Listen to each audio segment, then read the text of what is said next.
Hey, y'all. Listen, I don't know why I forget that I have to come and say hello. I'm over here dancing. So, welcome to this episode of the Meaningful Work Podcast, an opportunity to bridge your work with what gives your life meaning and fulfillment. It really is my goal, and dare I say, my calling to help you understand what gaps are missing and to give you tools and some great insight from some experts that are going to help you do just that. So, I'm excited about today, our conversation today, because here's the thing. You can love your family. You can be the mom that goes to all the games, the basketball, the football, the soccer. You can do all the things. You could be running a successful career and yet still feel guilty, like you're not doing enough. And I hear from so many of my clients, and this was me, and I was a bonus mom included. So, listen, the real question is this: how do you move from shame to empowerment as a mom, as a parent, for the few fellas that might be listening, right? How do you protect your creativity, your identity, your well being while being a leader who also happens to be a mom? So you don't have to leave anything behind. And that's why I'm excited about our guest today, because she lives at the intersection of creativity, identity, and well being. And her name is Lauren Bertie. Now, listen, Lauren is the CEO and host of the top rated, y'all heard me say top rated, that Twin Mama podcast. I love that name, that Twin Mama podcast. She's a creative director, social media strategist, writer, and content creator behind the platform that reaches over 1.3 million followers and subscribers. She, in addition to that, she is a communications and journalism graduate from UNC Chapel Hill and has been featured on the Today Show and the Washington Post. And I can go on, and you guys are going to see all the energy. So listen, if you're a mom and you are struggling with this conversation is for you. So go get a pen. Matter of fact, share it with a couple people that you know, because listen, oftentimes we feel guilty as moms and we don't tell anybody, right? So I'm excited to talk to Lauren because she normalizes the messy, unfiltered realities of motherhood, especially in today's times. And she is a living, breathing example of what it looks like to move past guilt and reclaim your identity as a mom and a CEO. So with that said, y'all help me welcome Lauren. Hey, girl. Hey, girl. What a great intro. I loved it. Look, And I too was jamming out in your intro. Like I was like, okay, B, let's go. Let's get it. Loved it. so you go see it. Lauren is infectious. And what's so funny? Okay, so this has nothing to do with our conversation, but my husband loves YouTube. He's always watching videos. So he was watching. He was like, "This girl is so funny." And so he brings Yes. me the video. I'm like, hello, I know her. I know her. So I love hilarious. it. I love my male audience. I don't have that many, but the male audience that I do have, I'm like, yes, thank you for the support. Thank you for sharing with your wives. I am here for it. Yes. So let's talk about, first of all, tell people. So you have twins, how they are. Yes. Tell them all the children. Yes, all the children. So I first became a mom back in 2010 with the birth of my first son, who's now going to be 16 and probably by the time this airs at the end of May, which is wild. And then I became a second time mom. We had surprise twins in the middle of the pandemic. After our first, I was actually told that I couldn't have any more children. There was Mm, like a hormonal imbalance. And so my doctor said it wouldn't be impossible, but it was probably going to be very unlikely for us. But by that time, my husband and I were like, okay, we good. We good with our one. We could be one and done. Like parenting is hard. right. And then we had the blessing surprise in the pandemic. Not only did we have kids, we were pregnant again, but we were pregnant with two. And it was at that point when I decided to, I think I had about 160 followers total across platforms. I was a private person, but again, being pregnant with twins inside of the pandemic, I was seeking some connection like, girl, what is about to happen? And I just slowly started to share my journey online. It wasn't out of like creating a brand, it was out of survival and that need of connection. And slowly but surely, it started to resonate with other mothers, other twin moms, other millennial moms. And, it's all she wrote. Now Mhm. I got three kids and it's kind of my whole entire brand. And I love it because, that twin mama, just to be able to open up for your own self. And then I said this earlier, y'all, some of y'all have friends that you don't even realize they're going through the same thing, because we as women, especially Black women, dare I say, Yes. we just keep it pushing. We don't tell people we're going through. We don't say, hey, can I run this past you? We Yeah. just keep it moving. So tell us, what have you learned in the, 5, 6 years? Ooh, how long has it Yeah, I been? guess. Oh, girl. Yeah, I guess it's like 5, 6. It's 3 years. It's like 3 years where I've done this like as my career, and then 6 years when I start slowly sharing. Yes. What have I learned? Um, so I've learned that vulnerability and no one can share your story but yourself. I Mm, think in the world of today where information is abundant, okay, we got AI telling you everything. There's a website, there's an article, there's something out there for everybody if you want information. right. What is not abundant is our personal stories and the human experience behind those stories. What I've learned is that I didn't think anybody wanted to hear what I had to say, sis. I was like, okay, I'm struggling, so let me just share and we'll see what happens. But I didn't think I was an expert. I didn't Yeah. think I had something to tell people like, this is how you do this. I was just learning with everybody else. There is value in that. You never Mm. know what your vulnerability, what your personal story is going to do for someone else at home. It might not be that they're learning, how to become a doctor or some sort of educational skill. It's the fact that they feel seen. It's the fact that they feel connected. That's something that AI, robots, nothing information can ever do or replicate. And there's value in that. So I encourage everyone, if you have a personal story, you don't know if it's going to help, you don't have to share it on the internet. You can share it with the neighbor, share it with a friend, share it with your sister, share it with your mom. You never know what that can do to help somebody else. That's so good, and even dare I say my podcast. So I was Yes. in the middle of a transition, y'all. And this is a real talk. And I decided to go back to school. Okay. And this is gonna relate. So y'all hang Yeah. with me, right? So I'm not going off a tangent, but I am. Yes. So, because I realized, okay, I felt called to do more of a career development. I had been working in entrepreneurship, okay, Yes. for years. And I kept feeling drawn to do more corporate work. I had done a corporate contract here or there. So I'm sharing that with you because I started researching what is this thing called? Because I started feeling burnout at the Yes. end of 2024. And those of you that have been with me for a while, you've heard this story. So literally it's called career development. Didn't know that. I went and got a certification in career development because I thought I needed that. But I'm sharing that story with you all because as a part of that certification, I had to do a project. That's where Mm. this podcast came from. And I started saying, I'm Mm. just going to out myself and share my journey of shifting and learning and things I've learned being a leader or talking to leaders and bring some folks on. And so that's really so I love that you said vulnerable because here's the thing, you guys, until you're willing to let your whole self be seen, Mhm. that could be at work, that could be in relationships. Come on, somebody, because some of y'all are Yeah. married to the representative. We're not talking about that Preach. today. Here we So, go. so, so until you're willing to be all the way real, you'll never ever fully be who you are. And Yeah. so, even being vulnerable, I'm sure helps you be a great mom. Yes, it does, and at the end of the day, I want to showing up, like you said, as your full self, there's so much power in that, and I want my girls, especially, my son included, but my daughters to see that showing up as my authentic self and being accepted, and not even being accepted, being unapologetically me, right? There Mm, is value in that. I will never forget and I didn't know how I was gonna resonate online. I only know one way to show up, like humor, authenticity. I'm gonna throw a little 90s, 2000 music up in there because it's what it was raised me, right? But I was walking around, never forget when I was first pregnant with twins. And that's when I first started sharing my journey online. But I had gotten so many comments, questions from people when I was just like walking about. So at 20 weeks pregnant, you almost look like you're 7 months pregnant. And I was walking through like the grocery store, and this man came up to me and was like, "Oh, you're about to pop." I was like, "Actually, I'm only 20 weeks. Okay, thank you, sir." Anyway, speak about my body. Anyway, he's like, "Oh, well, twins? Better you than me." And I was like, "Is this dude for real? Is this a joke?" Right? And it was from that I was like, you know what? Let me make a little jokey joke out of this because this is going to be my coping mechanism. Humor is my form of therapy. And I just start showing up, making jokes, kind of like taking some stuff that was not always like the most pleasant thing to experience in right. motherhood or what have you, and make humor out of it. And that resonated with folks, right? Where you might find other people in the motherhood space that are very beautifully curated, aesthetically pleasing. Girl, good for you.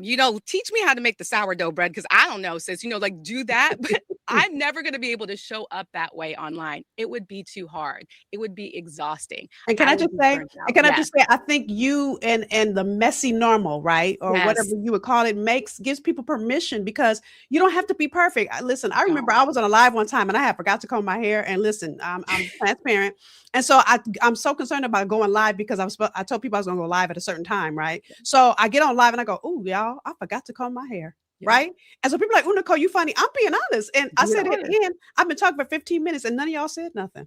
Nobody said, "Nicole, look at your hair." Right. And people loved it. And Right. so I'm sharing that because it's really about being real and true. So tell us a little bit about what you've learned. Well, you kind of did tell us that, but you know, there's a common place of mom guilt that I think intersects Mm. with the messy and the guilt. And where have you learned to kind of normalize that intersection?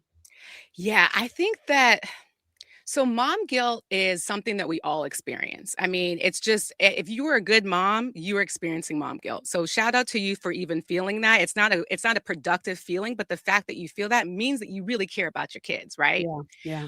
It's not productive when we stay in that, right? So I think that something that I'm trying to normalize is the fact that none of us know what we are doing.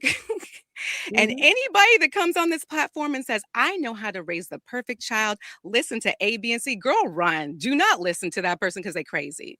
Maybe Michelle Obama's mom can come and tell me what to do because that's a good finished product. But none of us really do have a finished product if we really think about it. Yeah. So so the guilt that I have, I've spoken about this a lot. The first time I think I really truly felt like a profound mom guilt that has stayed with me, and I'm still like reconciling that is that my son, who I had at 23, are me and my husband, and then my girls, who I've had 15 years, 10 years later, was they have completely different versions of me as a mom. Mm, At 23, I had less knowledge, less resources. I was less confident. I wasn't advocating for myself. And I think about the time where I gave birth and I was 23. I got an episiotomy without my consent. The mm, doctors were just telling me what to do. And these are doctors, they know everything. Of course, I should trust them.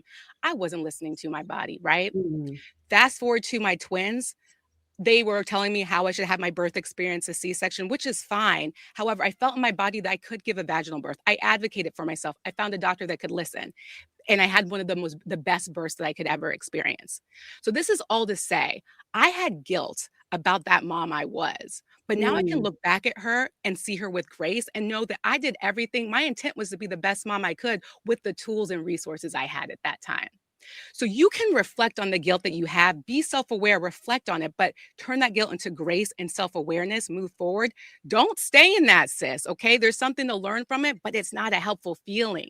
And I think it's important for us to show up online. Anyone that you think is perfect is doing everything that you wish you could do. Girl, that's the highlight reel.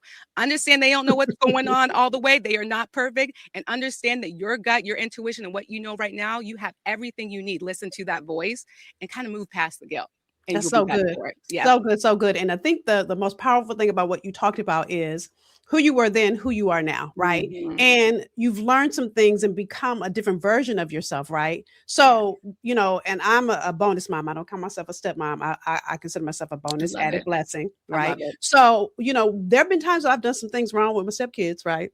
And Yeah. so my bonus kids, I said I don't call myself that, then I call myself that. But anyway, and so I say to them, listen, I go back and say, listen. Because even if they were wrong, if I handled it wrong, Mhm. doesn't make two wrongs don't make a right. Right. They still don't mean they're not gonna get in trouble because what they did. But I Right. can go back and say, the way I handled that mm, wasn't the best, right? And so even with my niece now, who so my bonus kids are girl probably your age, but making Okay. me so old. But anyway, so my niece who is Don't call me in college old. They too. young, girl. You Girl, saying they young. I'm seasoned. I'm seasoned. So my my niece who is in college now.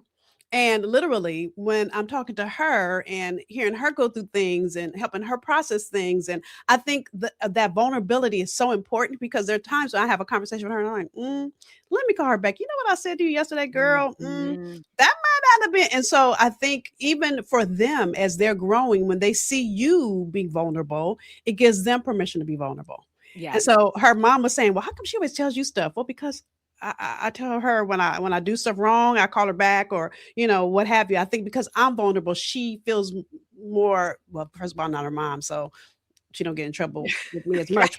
But again, I think the vulnerability gives people permission, and that's the piece Yes. that I love about who you are and what you do. And then the other piece that I love about you is that you blend humor. Yeah. So those of you that don't follow her, and this is what Daryl was so funny when he showed me the video, and I wasn't paying him any attention, by the way, y'all, because I was trying to cook, and I was like, okay. Right. And he's always showing me some person online that he likes, but he's like, I keep watching her, she's so funny. So I said, okay, I'm gonna look, and I just fell out laughing when I saw it, right?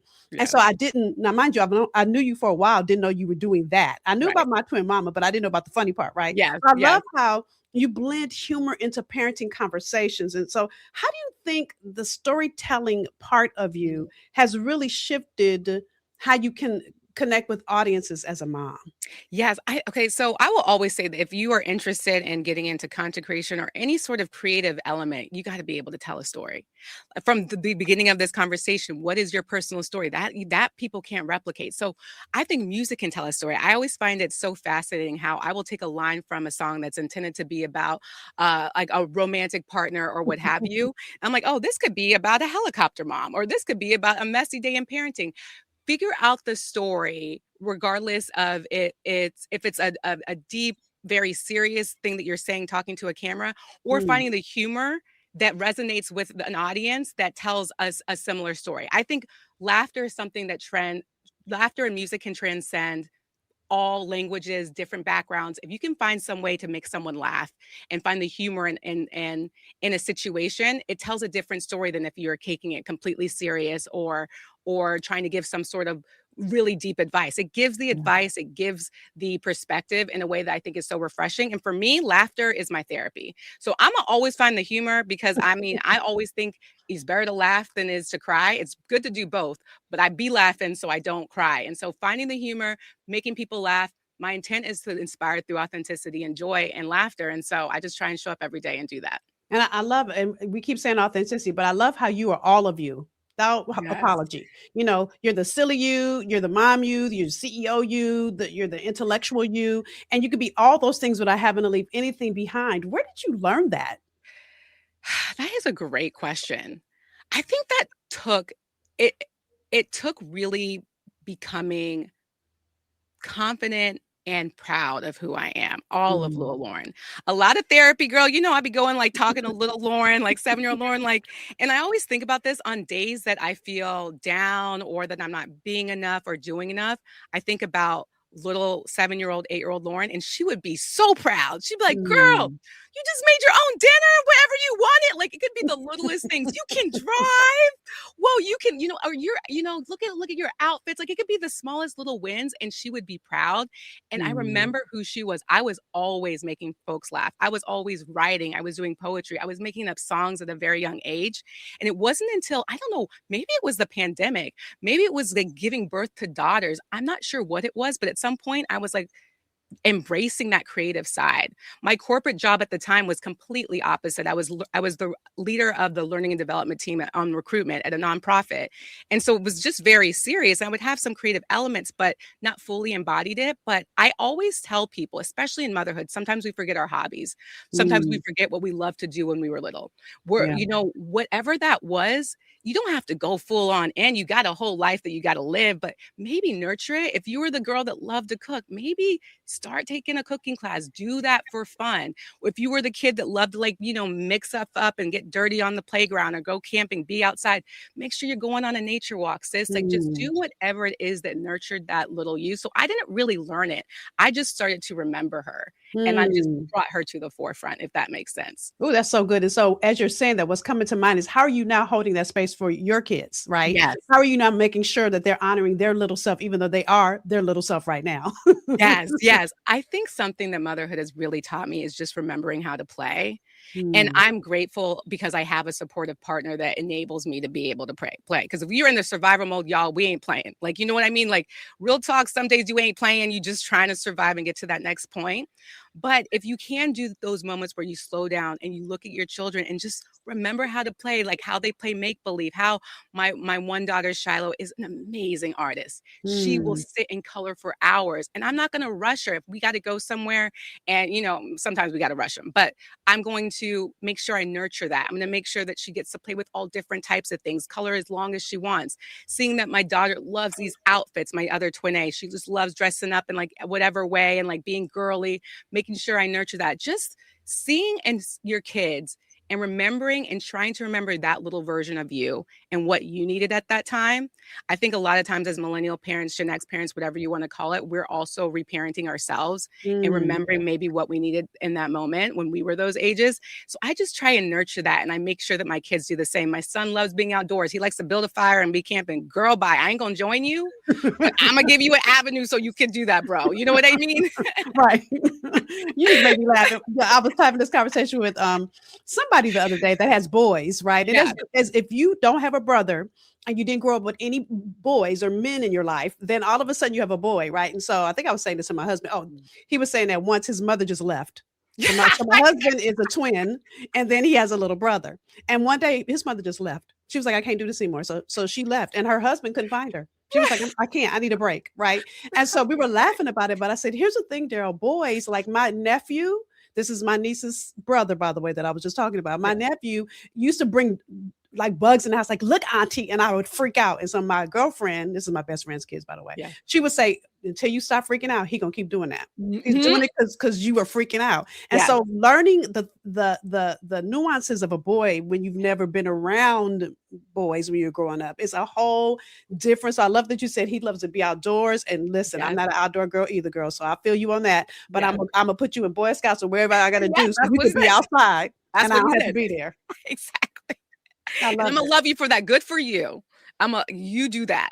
Mommy doesn't do that, but I love that for you. We don't expect mommy to hike, but mommy will come watch you at a Yeah. game. Maybe that has to be outside, right? So Yes. it's I love it because again, it's being all of you. You don't have to be Yeah. fake, even to be a No. mom. And I think sometimes, I remember having a client once who was an executive, and well, I've had many clients that are executives, but the mom guilt, and she was really feeling guilty. And as we started processing it, and I started encouraging her to do stuff for herself, because again, if you don't do and nurture yourself, what do they say when Mm. you get on the when you're on the plane? Put your own mask on first Right. and then put it on. So if you don't nurture Yes. yourself, how do you show up fully for your kids or your partner for that matter, right? Exactly. And so I remember Exactly. having this whole conversation with her, and I said this in another podcast. Those of you that have been listening for a while, and coaching her through it because she wanted to start another business is why she had started coaching with me. But I could feel a guilt presence, so I can't help but talk about it, Yeah. right? So I gave her some homework to do some stuff for herself over the weekend. Love So it. so you're gonna love this. So she calls me crying on Saturday. So I'm like, first of all, why are you calling me on a Saturday? Mhm. Because I don't work on Saturday. First of all, But yes. I picked up the phone because she doesn't usually call me on Saturday. And she's crying. And I said, "Oh my God, what happened?" And she goes, "Oh my God, I thought of you this morning." So I was like, "Oh my God, what did I do?" And she said, "So I went to brunch with my girlfriends against my better judgment because tomorrow I'm going out of town. Da, da, da, da. And I Yeah. knew I haven't spent any time with my son." Mm. So she goes to brunch with her girlfriend. She jumps in the car and she calls her son, well, calls her husband, who gives a phone to her son immediately because again, she's feeling guilty. And he's like, "Hi, mommy," all excited. And she's like, "Hi." And she's like, "Why are you so excited?" He said, "You spend time with your friends." And by the way, her husband was picking him up from his friend's birthday party. "I Yeah. spent time with my friends, and now we all get to go to dinner together." And she Oh. said, when I hung the phone up, I started crying because I realized that guilt was a story I was telling myself. He wasn't even Mhm. thinking about me. He off having a good time. Why can't I be off having a good time? Yes. And I Yes. think that's where we get disconnected from our own self in being a mom. Yes, and that is so I love that story because it's so true, and I think a lot of times we even at the end of the day when we're going to bed, we think about all the things I could have done better. "Oh, did I give my son, like, a little bit too much screen time? Maybe I shouldn't have yelled at my daughter even though I apologize, like, I did all these different things wrong," but I guarantee you there are so many things that you did right. Like, "Sis, was your kid happy to come home and tear up the living room? Did they feel safe? Was it" you know what I mean? Like, the fact that my kid is excited to be home to tear up the daggone living room. Forget the living room messed up, right? That's their safe place. They wanna be with you. They wanna be in the living room with you, not you know what Yeah. I mean? Like, these are all small wins, and I think that it's really about connection over perfection. Your kids are Ooh. gonna remember, their kids are gonna remember the many times that they connected with you that day. Whether you gave them a hug, smiled, the little laughter that they had over the perfection of whether their bed or, you had the white cabinets in the kitchen or, they were in the best, whatever class of this, you know what I mean? Or they had Mhm. Easter celebrated like Christmas morning because I don't know, I guess we doing that now where people are getting like iPhones in their Easter basket. And I'm like, when did we Mm. start doing that? Just whatever you see as what you think is your perfection, just know that you are the perfect parent for your kid and they think you are the perfect person for them. You are their Mm. favorite person and them connecting with you is all the perfection you need. So That's try so and good. focus on that. Connection over Mhm. perfection. So Yes. y'all, listen, I had to take a note. I've been taking notes by the way, but I was like, so I said, you saw me. Anytime you see me looking down, I'm writing. Here's my pen, Right. right? So just know I'm writing notes too. So connection over perfection. So good. And you're Yes. right. Listen, it doesn't matter how much money you spend. Yes. They rather have more time than because if you say, well, you know how much that costs, they have no idea what No that means, especially when they're idea. little. They have They no don't idea. know. They're like, But yes, go if on. you spent 2, 3 hours with them, I remember same niece, and this is like my goddaughter. So she's Yeah. always. So I live on the East Coast, as you know, but I'm from Yes. California. So I was an auntie that would come in town, and she'd be excited, and she'd want to come to all my meetings with me. So I take her. I'm thinking to myself, she's gonna be so bored. So I'm like, bring your iPad, bring something to do. Girl, she'd be in the meeting listening like she was a client. Just Just excited to be excited there. to be in the room, right? And so it's just interesting connection over perfection and just giving them time because Yes. time is priceless. Someone was saying this the other day online, but how our kids don't really remember all their birthday parties that they had, all the details, but they remember like that first family trip, or they Mm, remember like that one thing, the first time you went somewhere with your family. And I was thinking about it, and I, it was true for me. I know my mom did all that she could to do whatever birthday party it was to make sure it was perfect. I'm sure I see the pictures, mm, aesthetic, everybody was there, everybody got a great goodie bag. But like, sorry, mom, I don't really remember like core memories in those birthday parties. What I do remember, the first time we went to the Bahamas. I remember the first time we went to the beach, the first time that her and I went to like Disney World. Even though these are big trips, it was still yeah. about that connection with my family. And it just was a reframe, because I think as mothers, we want so badly to give our children what we didn't have, and make sure that, you have the perfect cupcakes, or this, everybody's like getting, whatever aesthetic big gift there is for all these big milestones. But at the end of the day, you remember these little moments of connection with your kids, and that's what Mm, they're going to remember about you. So just hold those things to be true in so your good. heart, because one is way more important. I think we give the other one a little bit more power sometimes. And then, as you were saying that, how do you then balance giving each child that connection? Because they Yes. all want it differently sometimes, right? They're all different kids. They all want to. How do you balance that and still, again, give yourself the connection you need to yourself, and even dare I say, connecting with your husband too? Right. So it's interesting. I redefine balance in my Mm, mind. I think for a long time, I thought that balance meant that I was doing everything relatively well all at the same time. And once I realized that balance isn't about doing everything at the same time, and even in a mediocre way. It's about knowing that everything has a season. mm, So, motherhood, wifehood, creativity, entrepreneur, pouring into myself, moving my body. I'm never going to do all four of those things really well at one time. When my kids are first born, they're getting all of my attention. Something's going to fall by the wayside, whether that's the romantic relationship with my partner, whether that's my business. That is okay. It is a season. yeah. It can't be spring all the time, right? Something gets water and it's that spring. It might be another part of you's winter, and that's okay. Just knowing and giving your grace that it's a season. That's what balance looks like for me. And once I fully embraced that and understood that, girl, bye. I was like, okay, this is a little bit of a lift of what, lifted off of my shoulders. So right now I'm in a season of my business is thriving. My kids are doing really well. My husband's great. I'm not moving my body as much as I would like. I'm not really remembering to drink water. I don't recommend doing this. However, there is a season for everything, and just know your balance is just to make sure that one season doesn't take over your whole life for too Mm. long, and know that you'll have another time and a place for that next season. Just give yourself a little patience. That's good. That's good. And then how do you take that balance and balance yourself with your Yes. kids? Like, Yes. how do you, because you can't give equal parts of, I can give him 20 minutes and give Right. her 20 minutes and give her 20 minutes, and that'd be my hour. You can't do that. Right. It's so So, interesting too. I think even as a twin mom too, you really notice it amplified, mm, where I will never forget this. Your twin When you have twins, they're often just they come together. Everyone's like the twins, the girls, like you rarely have alone time with one. And mm, so all to say, I took one of my daughters to a doctor's appointment, and I picked her up from school, and I didn't take the twin, her sister.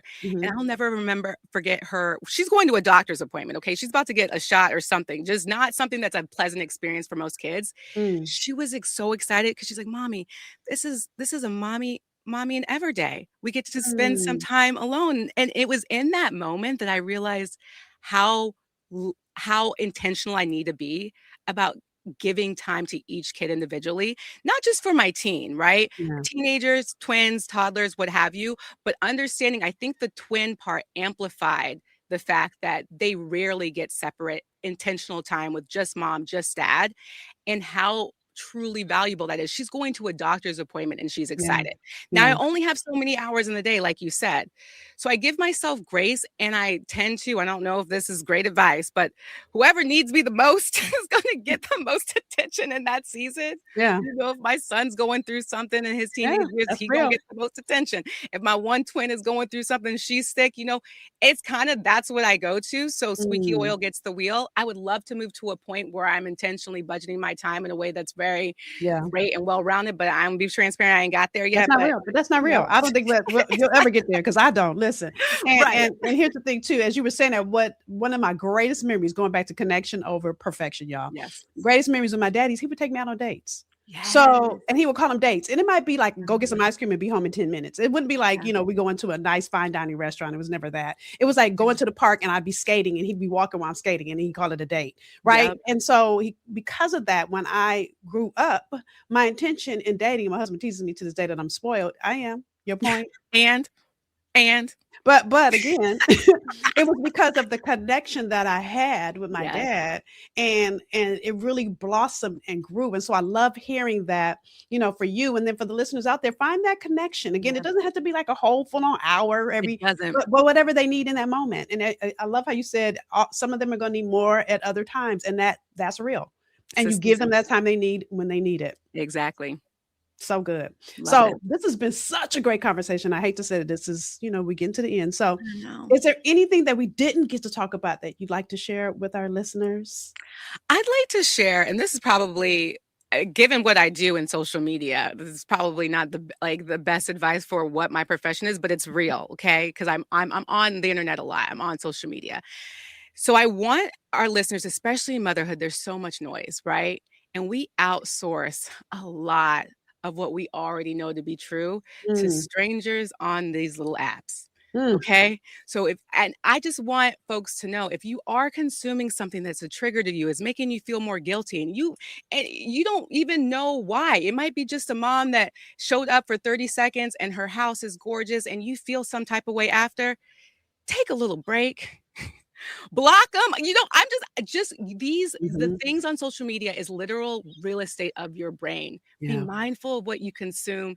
Be mindful of what you outsource.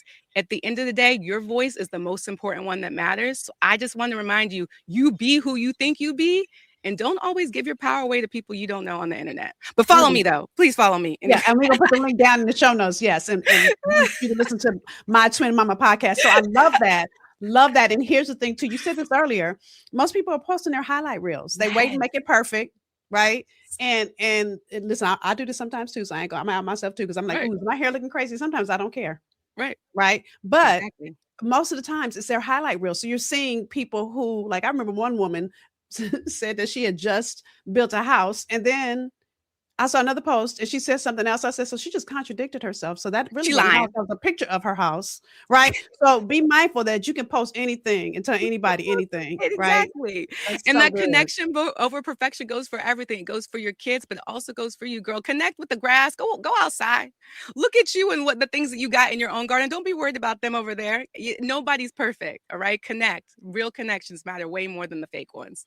So good. So good. Lauren, thank you. Thank you for coming Thank on you, and sharing your sis. insight. Thank you for all you're doing to hold the space for us to get through our messy and get over the mom guilt and just find the connection, the vulnerability, the authenticity that we need to be the moms that we can be.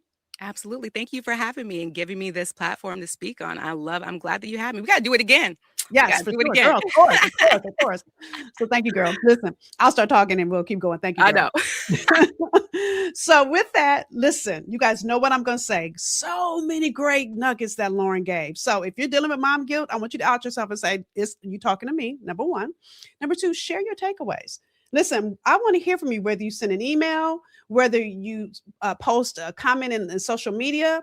I want to hear, or if you're watching this on YouTube, post below, share your takeaways, right? Because here's the thing you have to know. We talked about being vulnerable, but it's also about sharing. So there's some woman, some cousin, somebody in your tribe that might also need this insight. So share. All right. And then last, I'm always going to ask you to subscribe. And so it's always my honor and privilege to hold the space for you here in the Meaningful Work podcast. So thank you for joining us, and I'll see you for our next one. Bye, y'all.